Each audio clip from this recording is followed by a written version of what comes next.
Good morning, guys. Episode 1428, the beginning of Novak Properties. Here this morning with Josh and Mark. Let's go.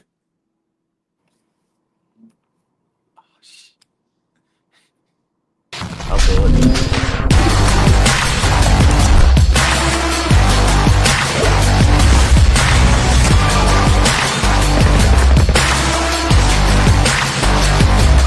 I'm the ringleader, so listen up. Good morning, Morning, Mr. Novak. Wapshot. Yeah, we thought we'd start with something a little bit different than what we usually do for a Wednesday. I Yes. thought coming back from you guys, coming back from Arik and, you know, watching how much you work and move, I thought it'd be interesting for our viewers to get an understanding of the beginning of Novak, your story, how it all happened, biggest ups, biggest downs. Do you want to start us off? 2002 we started. Wow. Yeah. And it 2002 was and is out of necessity, I guess. Never thought of starting a real estate agency. And we did. And it's what's that now? 20 that's 23 years old. yeah, goes quick when you're having fun, hey? Absolutely. Absolutely. And what pushed you into going solo or opening up your own mark? What was that push there that sort of said to yourself, I'm going to make that leap? I got fired. Really? Yeah. And how long was that sort of process from being fired to going, hey, I'm going to go and start my own? 2 weeks. Wow, so it didn't take long. Well, I said I had to. So I got fired because it was a property dispute actually. So I was buying something off my boss at the time because I was going to buy a shop for the property management side of the business, and then we had a disagreement on price. So he threw everything off the table and marched me out the door. No way. Way. What a crazy way to begin. And what, did you go and start by yourself? Did you have someone with you, or what was the team looking So like? yeah, very fortunate because at that time I'd been starting to buy small percentages of the rent roll business. So pretty much the principal of that owned the entire business was had sold down the property management side of the business, looking to exit out of the business, and then he was negotiating with me and another business owner in the business, a salesperson in the business, to take half of the sales business. But at the ripe age of 21, 22, one the other guy wanted 51% and me 49%, and I was like, yeah, nah, that's not going to happen. It's got to be 50-50. Yeah, wow. And what were some of the biggest hurdles or issues you had starting in those first couple of months?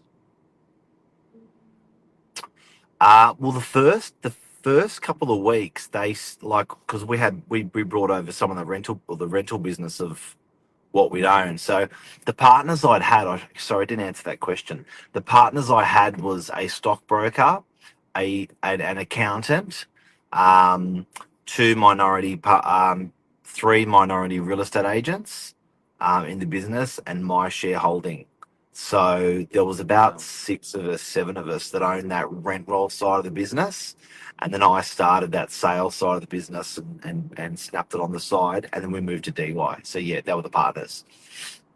Yeah, wow. And why Novak? Obviously your last last name, but what made you want to go Novak's it. Novak's what I'm going to run with. Yeah, because at the time there was no other agency. There was McGrath was taken, uh, Bell was taken. No, Bell was nothing or not much. There was Di Jones, which wasn't much, but all the other major franchises. So there was 16 franchises in DY at the time. So we were sort of didn't really have any opportunity there. So it was like, well, we sort of have to do independent. And then we did. It was originally called the Novak Agency. Wow. And something that I'd probably find quite interesting asking you this, in obviously being an independent, you don't see too many that sort of grow to the scale Novak has. What were your biggest challenges being independent? And then what were your selling points to clients being an independent agency? Look, we were sort of, I think we grew instinctively with our systems. So we didn't just snap on systems because that's what the franchise gave us because we didn't have a franchise. So I think we sort of grew instinctively with with our own homegrown systems that worked for us. Um, and then also what was phenomenal was we didn't have to conform to anything a franchise would have to do. So, as you know, this is some of the stuff that we come up with our marketing. Like I remember we wrote on our windows LJ Hooker DY, which was a big agency at the time. They were on the beachfront of DY and they moved to Pittwater Road, which is the main road of our suburb. And we wrote on the front of our window, we would like to welcome hookers to the strip. And we had a big Las Vegas sign on the front underneath it, so it looked like the Vegas Strip.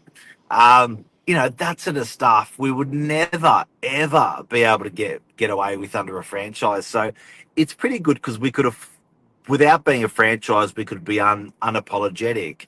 And it's interesting now, non-franchises. I think I saw a stat the other day: 61% of New South Wales, and I think in Queensland they're 11%. I was having the conversation on the weekend with a Queensland agent, so it's been good. It's been good, but franchise was definitely a thing when we started back in '02. Yeah, wow. And what about, I think something that also really separates Novak apart from its competition is the way that your sales team sells. Where was the concept came from where essentially you had every agent selling every listing and how did you come to that? We've always operated like that. It's probably an old-fashioned way of operating, where so, and just to double down on what you said. So, with our sales team, when a client chooses us to sell their property, we um, basically you say it's a 2% selling fee. What we do internally is we bring the catch in, and then we anyone who has a buyer within the office, any agent who has a buyer in the office, has the ability to sell and get half of that commission, 50% of that commission, as an example. So we always thought that was in the interest of the client, because it didn't make sense that a buyer walked through the front door of our office, met with Josh, and then they liked four properties, but all four properties were with four different agents. Josh couldn't put that client in a car and show the client four properties. Most of the real estate offices, you can't. They don't have that harmony or that agreement on split. So we found it was the best way to get prices, because we're always competing on prices with different buyers on different properties, and that's in the interest of the seller. Yeah, well, yeah, I definitely thought that being coming into Novak and that being a new thing, that was really interesting to me, and it definitely works. Obviously, having the experience here since I've started, that sense Yep. of competitiveness and bringing multiple buyers and databases together to one campaign definitely gets those results. So I definitely wanted to answer that question. What would you say your biggest successes or your first point after starting Novak, and you sat back and you smiled and you go, well done, Mr. Novak. Did you have a moment within the business or a point that you got to where, you just thought, I'm very happy at where I am right now? First sale, First sale. And how long did that take you? about 4 weeks, 5 weeks. Wow. And There then was a they guy just, called Jeff. Oh, what was Jeff's surname? And he had a two-bedroom unit in Maramba Avenue. And I sold it to some people who actually knew. at the time, and first sale was like, wow, this is cool. Feels real. Yep.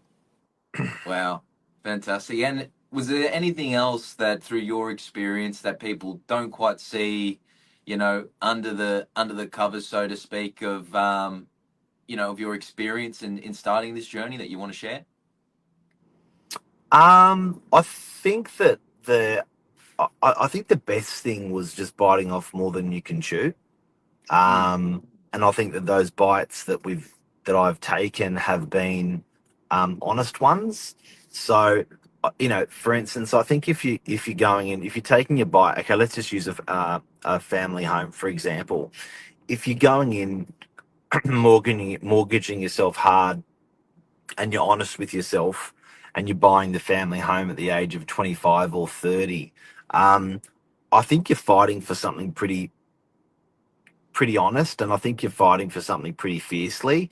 And you can afford to bite off more than you could chew, and then you follow through. So I think that the greatest thing was taking those big bites early. yep. Um, in business and in life and in marriage and in kids and stuff like that, I think was a really nice setup. So yeah, I think that's if I could help people, that's what I the number one thing I'd say. Yeah, and then I think Lisa's just tuned in. 23 years of age. How does someone where or when I was 23, it was all about the weekend and friends. How did you zone in and be able to operate such a beast at such a young age? Exactly what I just said. I Yeah. had Because I committed to stuff early, and it was honest stuff. I couldn't afford to turn left or right or deviate. Mm, um it was like, make that commit, and it wasn't like, oh, I'm gonna buy this race car, a racehorse, and win this race, or I'm gonna buy this stock and it's gonna do real well. It was honest healthy debt that I was taking on, and honest healthy commitment that I was taking on. So I think at 23 it was a really dumb move, doing something without having that knowledge. But I think in terms of the size of it and the lack of knowledge, but it was a really clever move because it was honest debt, and it was mm. for good, supporting good things. Yeah, wow. And yeah, of Yeah. course, Elise is saying again there. I think it's definitely stands for Novak, doing things differently and always innovating. I mean, even simple tasks, you're constantly reminding us of do better, plus one. So I definitely think that stands for Novak and the brand and everyone else behind it. So thanks, Elise, for sharing that. And Mark, was there anything else you wanted to add in regards to the Novak story? What's your future? Is there anything else coming your way that bright and wonderful that no one's done before? Any special plans? Please share. I think, oh, look, people always encourage us to go for a second office, and I don't think that's going to happen. It's always one office. I think just grow, and just regular and small increments. It's something I've always felt passionately about. I've always said something about the CEO of Toyota was, gradual improvement is better than delayed perfection. So I think just doubling down on that, servicing people better, looking after our Northern Beaches community better. Just yeah, I often laugh when I have people on the phone, or people laugh. They go, "What are you doing?" And I say, "I'm practicing." So they go, "What do you mean?" And I'm like, "You're still practicing after 32 years?" Like, "Yep."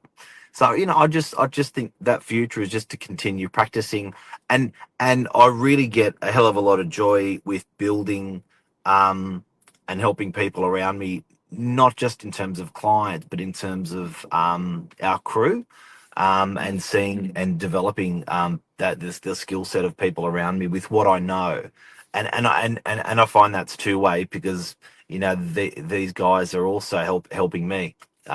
So yeah, it's just that, yeah, helping each other sort of thing. Yeah, wow. Well, yeah, Mark. Well, thank you for sharing your story. I've got to say, your work ethic is something to behold. Not just saying that because you're my boss, but it is impressive. You'd you'd never run out of fuel, that's for sure. So, thank you for sharing your story this morning, Mark. It's eye-opening, and it's interesting to see under the covers of what Novak is, how it began, and what's to come. So, thank you. Thanks. Have a great day. See See ya. you guys. Have a great day.